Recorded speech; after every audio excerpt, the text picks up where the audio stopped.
J'ai eu 18 ans par un mardi gris et couvert. Le genre de jour où le ciel ressemble à de l'eau de vaisselle sale et où les oiseaux ne prennent pas la peine de chanter. Je m'en souviens parce que j'avais cuit mon propre gâteau, un petit, avec les restes de farine et la moitié d'une plaquette de beurre trouvée au fond du réfrigérateur. Mes parents n'avaient pas dit un mot sur mon anniversaire, mais j'y étais habituée. Nés tard dans leur vie, enfants non planifiés après des années de traitements infructueux, ils ne s'étaient jamais vraiment attachés à moi. J'ai appris tôt que le silence était plus sûr que les questions. Et ma mère, Margot, était une femme glaciale, toujours parfaitement apprêtée, les ongles comme de petits couteaux roses. Mon père, Étienne, était plus effacé, froid d'une manière différente. Il ne haussait jamais la voix, mais il vous donnait toujours l'impression d'être dans une salle d'audience, déjà coupable. Ce jour-là, j'attendais leur retour dans la cuisine, portant une robe d'occasion et un rouge à lèvres bon marché. J'espérais juste un mot gentil, un regard de reconnaissance. A eu lieu de cela, ils sont entrés en tenant la main d'une petite fille, une inconnue.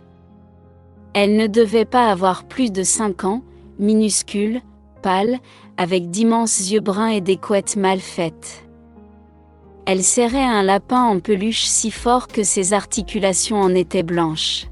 « Voici Élodie », a dit ma mère calmement. « Nous l'avons adoptée. Elle sera ton remplacement. » J'ai cru à une blague. J'ai même ri nerveusement, mais mon père a posé une enveloppe sur la table, un billet de bus aller simple pour une ville inconnue. « Tu as 1 semaine pour partir », a-t-il dit. Aucune explication, aucune colère, juste une efficacité glaciale. J'y suis restée prostrée longtemps.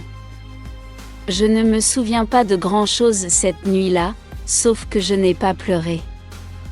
Les années avaient déjà tari mes larmes. Le lendemain, je suis allée à la banque.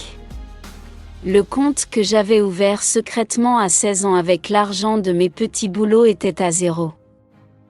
Mes parents avaient tout pris.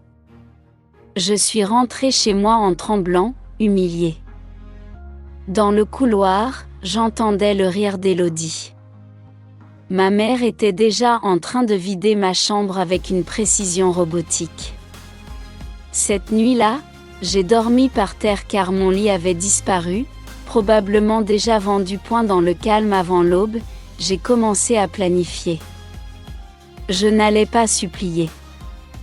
J'allais disparaître, comme ils le demandaient, mais en partant, je leur prendrais tout. Pas seulement l'argent. Tout. Quelque chose a durci en moi. Je suis allée à la bibliothèque pour noter tout ce que je savais sur eux, leur banque, les clients de mon père, les codes du coffre-fort. Étienne était conseiller financier, il gérait les fortunes de gens qui ne voulaient pas s'en occuper. Margot était le visage social, mentant avec aisance sur ma propre existence, me présentant parfois comme une nièce éloignée. Un après-midi, j'ai surpris une conversation de Margot au téléphone, elle sera partie dans quelques jours. Nous ne lui avons pas parlé du fonds, bien sûr. Légalement, elle y a droit, mais elle n'aura pas les ressources pour contester. Ce mot, fonds, est resté gravé. Je suis allée voir Monsieur Forêt, l'ancien concierge de mon école qui tenait maintenant un petit mont-de-piété. Il m'a laissé utiliser son ordinateur dans l'arrière-boutique.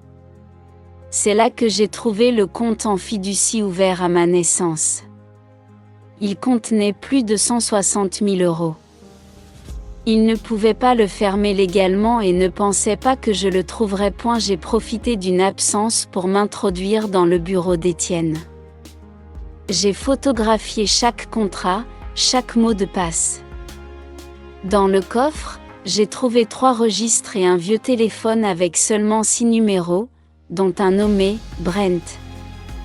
En passant devant la chambre d'Élodie, j'ai compris qu'elle n'était pas une fille pour eux, mais un accessoire, un nouveau départ qui ne poserait pas de questions. Les registres étaient accablants, transactions offshore, détournement d'actifs de clients, mais surtout un livre sur des enfants, des dates et des lieux.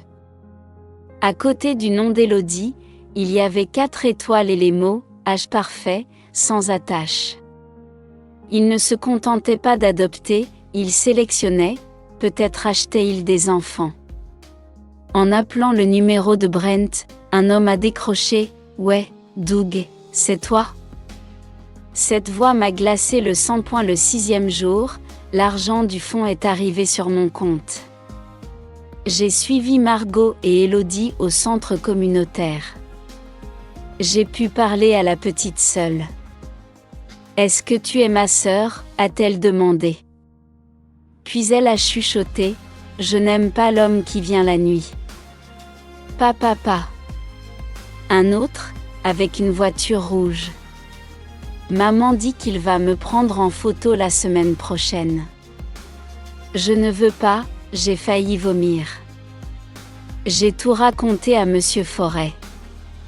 Nous devions les dénoncer, mais prudemment.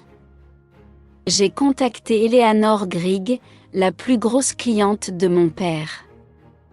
En voyant les preuves de la gestion de son patrimoine et les photos d'enfants trouvées sur les clés USB, elle a accepté de m'aider via son avocat, Simon Del. Le 7e jour, je suis allée chercher Élodie au milieu de la nuit. Elle m'attendait, prête. Monsieur Forêt l'a cachée chez lui.